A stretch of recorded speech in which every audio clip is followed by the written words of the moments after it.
Your child or person has just graduated from high school or college, university, and they're going to be looking for a job. Or maybe it's sooner than that and they want to have a part-time job while they're in school. Maybe it's even later than all of that and your person is older and they're wanting to find a job now. Whichever stage of life you find yourself in, if you're in a place where your person with a disability is wanting to find a job, what is your role? The school and alternative learning systems have a clearly defined role for parents and primary caregivers, but it's not the same with the world of employment. If you're not really sure what your role is when your person wants to find a job, you've come to the right place.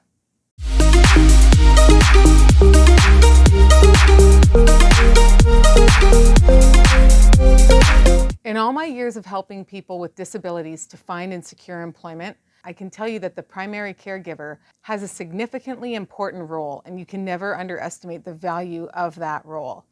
Let's take a look at some of the key elements of this role now.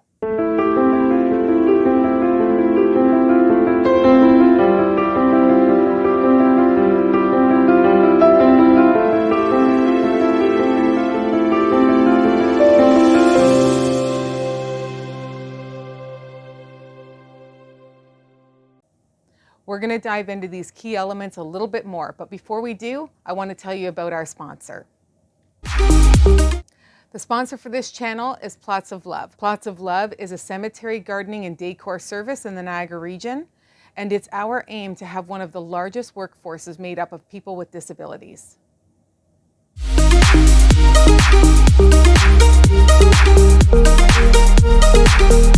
Let's look at the first two.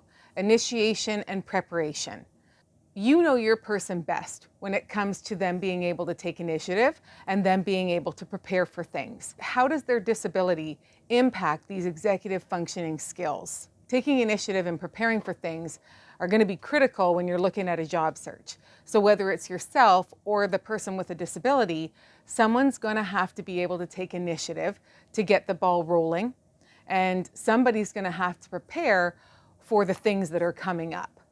Preparing for meetings with the employment agency, preparing for job searching, preparing for interviews, preparing for first days on the job. Initiative and preparation may fall on the caregiver in a couple of different ways as well. If job searching isn't even on your person's radar, then taking initiative to even begin the job search or even begin thinking about the job search isn't necessarily going to be on them. But how you approach this with your person with a disability really depends on them, and you know them the best. You'll want to consider things like, do they have anxiety? How well do they deal with change? How would this sort of thing affect them? You might decide that you want to call an employment agency before having that discussion with your person. I've had a lot of parents and caregivers call me ahead of time before talking to their person so that they understand what it is that we do and how we can help them, so they can better prepare their person as well. Just remember that you know your person the best. You know what motivates them, you know what their anxieties are, you know what their fears are, you know what their triggers are, and you'll know how to approach them about something like job searching. And it's really important that in this situation, you do know your own expectations. What are your own fears? What are your own hopes? Perhaps talking with somebody about it beforehand can also be helpful. Other family members, bring in other people to support you. For the sake of time and for the sake of staying on topic today, these are also things that may be covered in future videos. And then preparation for the primary caregiver is also going to look like preparing their person mentally, emotionally, and practically. Information and registration, another really valuable key element in the role of the primary caregiver. You know all that there is to know about your person. You know what motivates them, you know what their fears are, you know what they're really good at. You also know what some of their weaknesses are. You know how their disability will impact social situations, will impact them when they're needing to do physical tasks or mental tasks or anything else. You know all of those things. The employment services are going to rely on you for that information, as will the employers.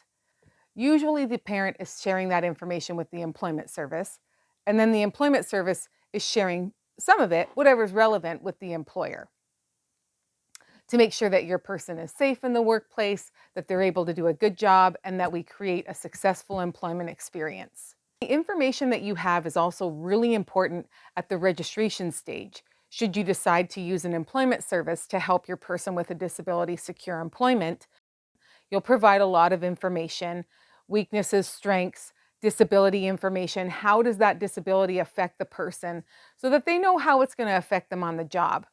So oftentimes when I'm doing a registration with a client who has come in with a parent or primary caregiver, because that's the level of care that they require, I'll let them know, first of all, that I want them to be able to answer as many questions on their own that they possibly can. And this helps me gauge their communication ability, their ability to understand what I'm asking them, their knowledge about themselves and all that they know, from their address to the things that they're able to do. It also gives me an idea of their self-awareness. But I will let them know that I am going to confirm the information with whoever they've brought in. And I let them know that, saying, the reason I'm going to do that is because I don't really know them and they don't really know me. So we want to make sure that we all agree and that we're all on the same page. Communication and determination. So at this point, you are the best person to provide communication for this person, for your person. Now, how much you provide of this, of any of these, really depends on your person's disability and their skill level. So hopefully we're always letting the person with a disability do whatever they can do for themselves. But certainly there are situations we know that they can no longer do those things for themselves. So if communication is an issue for a variety of reasons that are related to a disability, then you're the best person for that. Whenever I have to put a primary caregiver's phone number or email address on a client's resume because they really need that assistance with communication, I'll always let the employer know that they're going to be speaking with the parent or caregiver.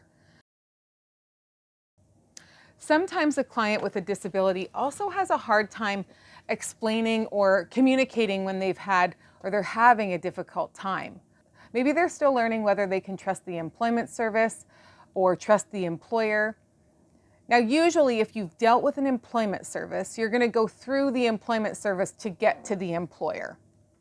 It doesn't mean that the parent can never talk to the employer. I think if you're going to talk with an employer, it would be really helpful to have some tips and some suggestions before you go and talk to an employer. It's only going to help things be more successful for your person. And then determination, determining things.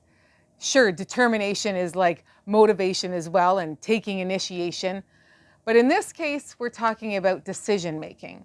At this point, you're the best person to make decisions. Decisions around the type of employment they might take, decisions around transportation issues, so the location of the employer, the shifts, what time is too early, what time is too late, maybe how long the shift should be or how many days a week they should work. All of this is really helpful information from the primary caregiver. Motivation and advocation. So you know what motivates your person. You also know what shuts them down.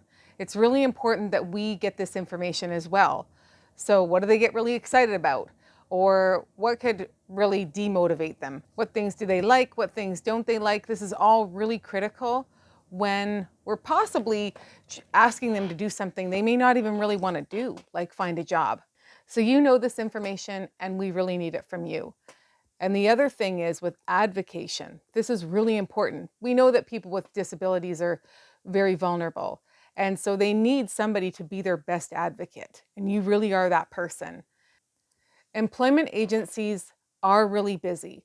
The caseloads are quite full and there are deadlines to be made. People need to find jobs.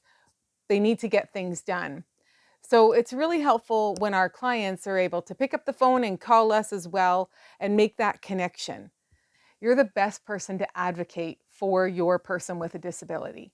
That might mean that you're following up with the employment agency to see what's happening, whether that's weekly or bi-weekly. Making that connection is going to be really important to keeping their job search going. Advocating for them if there are any problems in the workplace they're probably more likely to come home and tell you that there is a problem, and then you can speak with the employment agency, and then we would talk with the employer to make sure that everything is going well for the client.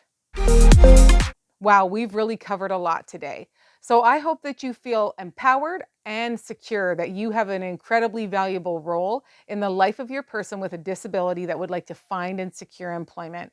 I would absolutely love to hear from all of you. Please leave your comments down below. If you like this video, give it a thumbs up, and certainly subscribe and hit that notification bell so you know when I've uploaded a new video. And I'll see you later.